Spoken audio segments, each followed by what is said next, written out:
এই দশক যে মর্যাদার দশক যায়, ফজিলতের দশক যায়, ইবাদতের দশক যায়, জিকিরের দশক যায়, তাকবীরের দশক যায়, নফল রোজার দশক যায়, ধারণাই নাই আমার, মনেই থাকে না। অনেক মানুষ আছে জিজ্ঞেস করলে ভাই তার হাবভাব দেখলে রুটিনের ভিতরে কোনো পরিবর্তন নাই। অন্য সময় ফজরে গাফলতি, এই দশকেও গাফলতি। আরে ভাই রমজান মাসে তো মানুষ বেনামাজিও নামাজ পড়ে মাশাআল্লাহ। এ লোক বখিল, সেও টুকটাক দান করে। কখনো মসজিদে আসে না, সেও মসজিদে আসে।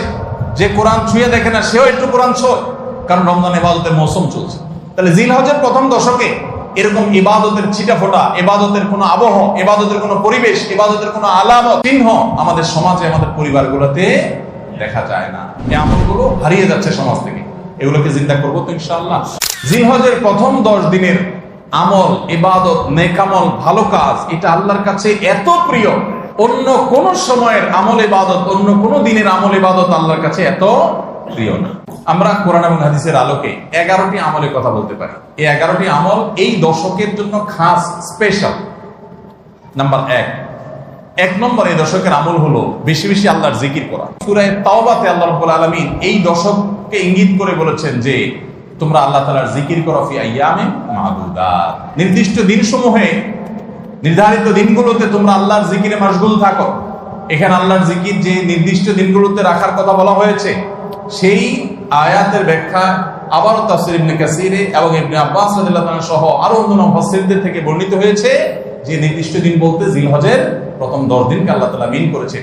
এই 10 দিনই তোমরা আল্লাহর জিকিরে বেশি বেশি করে আল্লাহ তাআলার জিকির করো। দ্বিতীয়ত যে আমলটি চলবে তা হলো যে কোনো নেক আমল। কারণ একটু আগে আমরা হাদিস শুনলাম যে নবী করিম সাল্লাল্লাহু আলাইহি ওয়াসাল্লাম বলেছেন, মা মিন আইয়ামিন আল্লাহ আমালুস সালিহু ফিহিন্না আহাব্বিলাল্লাহ মিন হাযিহিল আইয়াম। এই জিলহজের 10 দিনের চাইতে অন্য কোন দিনের নেক আমল আল্লাহর কাছে বেশি প্রিয় না। মাস হিসাবে রমজান সবচেয়ে সেরা, আর দিন হিসেবে খুচরা দিনগুলোর মধ্যে রমজানের বাইরে সবচেয়ে সেরা কোনটা? জিলহজের প্রথম দশক। রমজানের পরে মর্যাদার বিচারে সবচেয়ে বেশি মর্যাদাপূর্ণ দশক হলো এই দশক। এই জন্য এই দশকে আমল করলে আল্লাহর কাছে এত প্রিয় যে অন্য কোন সময়ের আমল আল্লাহর কাছে এত প্রিয় না। এই জন্য এই দশকের দ্বিতীয় আমল হলো বেশি বেশি নেক আমল করা। 3 নম্বর এই দশকের করণীয় হলো সকল গুনাহ থেকে অন্য সময়ের চাইতে এই সময়টাতে বেঁচে থাকার জন্য বেশি সচেষ্ট থাকা। গুনাহ তো 12 মাসই আমরা করব না, কিন্তু এই দশক গুনাহ না করার ব্যাপারে চেষ্টাটা একটু বেশি থাকবে। কারণ আপনারা সূরা তাওবার একটা আয়াত শুনেছেন, আল্লাহ রাব্বুল আলামিন সম্মানিত 4 মাসের আলোচনা করে বলেছেন, যালিকাদ দীনুল কাইয়্যিম ফালা তাজলিমু ফিহিন্না আনফুসাকুম। এই সম্মানিত মাসগুলোতে তোমরা নিজের প্রতি নিজে অবিচার করিও না। অর্থাৎ পাপাচার থেকে বাঁচার জন্য আলাদা কসরত থাকবে। অন্য সময় আমি গুনাহের কাজ করলেও এই দশকে কোন অবস্থাতে আল্লাহর নাফরমানি করব না। 4 নম্বর আমল হলো যাদেরকে আল্লাহ তাআলা সামর্থ্য দিয়েছেন তারা হজ করবেন। এই দশক হজের আমলের মাস, আমলের দশক। এই দশকেই তো হজ হবে। অতএব যাদের তৌফিক দিয়েছেন আল্লাহ তাআলা, তারা কি করবেন? হজ করবেন। এটা এই দশকের আমল। এটা হলো 4 নম্বর আমল। 5 নম্বর আমল হলো যাদেরকে আল্লাহ সামর্থ্য দিয়েছেন তারা এই দশকে কুরবানি করবেন। কারণ কুরবানি এমন একটা আমল, নবী করিম সাল্লাল্লাহু আলাইহি ওয়াসাল্লাম মদিনা হিজরত করেছেন, এরপর থেকে প্রতি বছর তিনি কি করেছেন? কুরবানি করেছেন। আল্লাহ নির্দেশ করেছেন, ফাসাল্লি লিরাব্বিকা ওয়ানহার, তুমি তোমার রবের নির্দেশ পালনার্থে নামাজ আদায় করো এবং কুরবানি করো।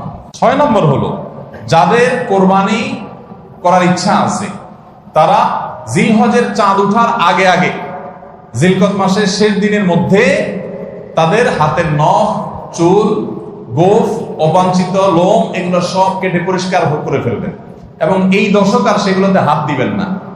কোরবানি করে তারপরে সেগুলো পরিষ্কার করতে চাইলে করবেন, এই দশকে আর হাত দিবেন না। এই আমলটা শুধু যিনি কোরবানি করবেন তিনি নন, যিনি কোরবানি করবেন না, কোরবানি করার সামর্থ্য নাই, তিনি আমল করতে পারেন, তাহলে আল্লাহ তাআলা তাকে কোরবানি করার সওয়াব দান করবেন।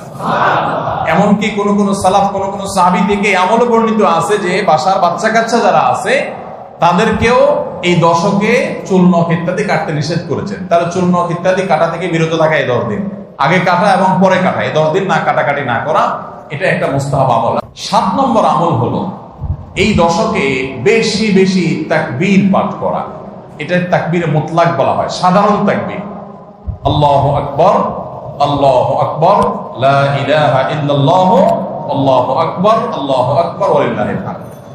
এই তাকবীরটা হলো মিন শাআইরিল ইসলাম। এটাকে আমরা করতে পারি, ইসলামের যে নিদর্শনগুলো আছে সেগুলোর মতো করে এই তাকবীরটা আমরা পাঠ করব। এমন ভাবে পাঠ করব যে অলিতে গলিতে, রাস্তাঘাটে সব জায়গায় তাকবীরের ধ্বনি চলতে থাকবে।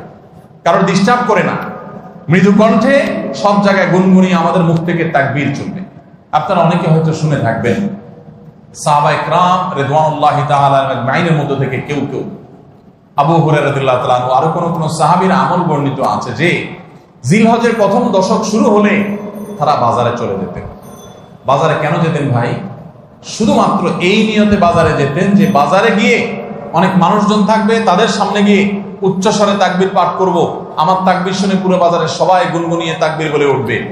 এই উদ্দেশ্যে শুধুমাত্র কোন কোন সাহাবী বাজারে যেতেন এবং যে বলতেন আল্লাহু আকবার, আল্লাহু আকবার, লা ইলাহা ইল্লাল্লাহ, আল্লাহু আকবার, আল্লাহু আকবার, ওয়ালিল্লাহিল হামদ।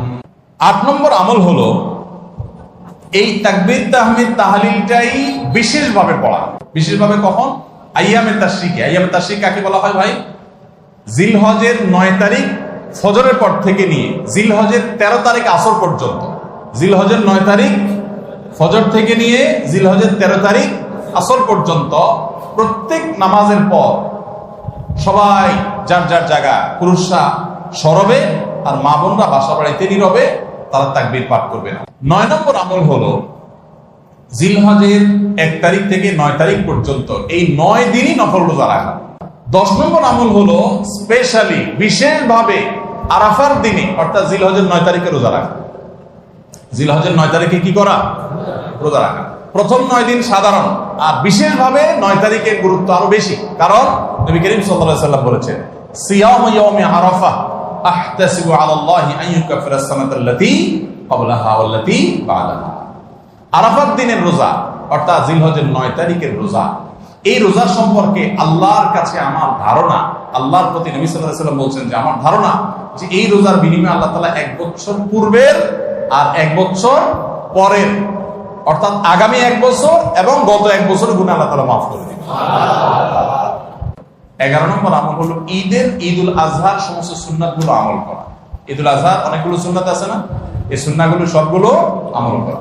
ঈদুল আজহার যে সুন্নাহগুলো আমল সাধারণত হয় না, গোসল আমরা করি, সুগন্ধি আমরা ব্যবহার করি, আলহামদুলিল্লাহ, অন্য অনেক সুন্নাত আমরা আমল করি, কিন্তু যে সুন্নাতের আমল সাধারণত হয় না তার ভিতরে একটা হলো ফজরের নামাজ মহল্লার মসজিদে এসে পড়া, ভোর রাতে আগে আগে উঠা। অন্য সময়ের চাইতে ঈদের দিন ফজরে মুসল্লি আরো আমাদের মসজিদে কম থাকে, কারণ চাঁদ রাতে তামাশা করে বেড়ায়, ফজর নামাজ মিস হয়ে যায়। তো ইমানদার সেটা করতে পারেন না।